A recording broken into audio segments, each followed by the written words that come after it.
Thank you, Madam Chair. Thank you for yielding.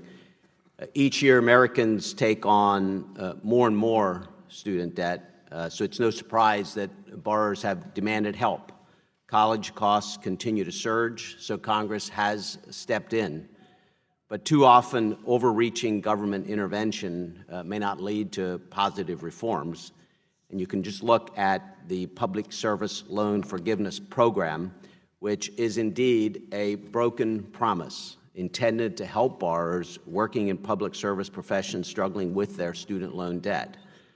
Congress then doubled down on that same broken promise when $700 million was pumped into a new program called the Temporary Expanded Public Service Loan Forgiveness, or TEPSLF.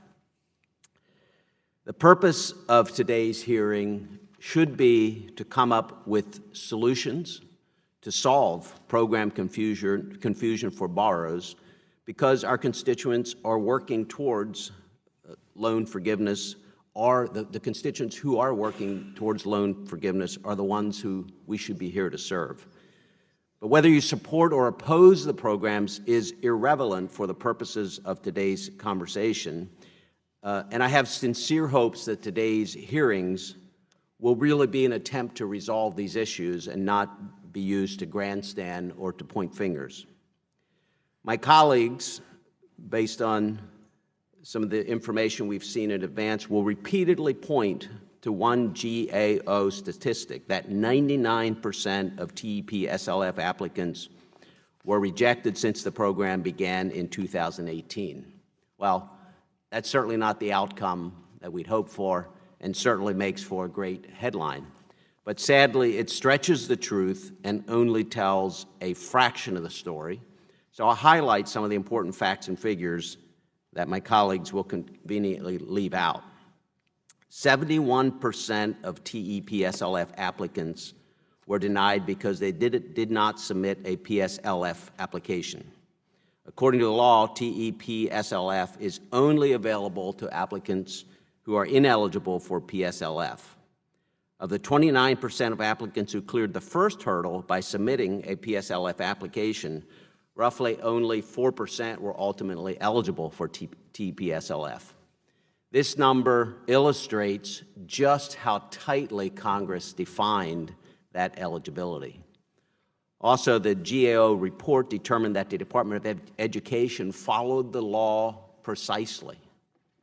And nowhere in the GAO report did they find the Department of Education was improperly denying borrowers forgiveness or slow-walking the implementation process.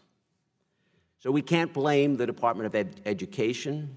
We can't blame FIA for high loan forgiveness rejection rates when it was narrowly designed legislation, and in fact combined then with years of the Department of Ed under the Obama administration, years of inaction, that brings us to today's problem. So again, FIA, Department of Education, there is not a scapegoat that we should be trying to pin the issues on. The Department of Education is following what is a very complex law, in fact, as written by Democrats. It's just not the law that Democrats wish they had passed in 2007. Spinning data to drive a political agenda doesn't serve the American people. Might make for some great headlines and Twitter material, but it certainly does nothing to help frustrated and struggling American borrowers. Talk is cheap, but failing policies, such as in a case like this, are costly. Thank you. I yield back.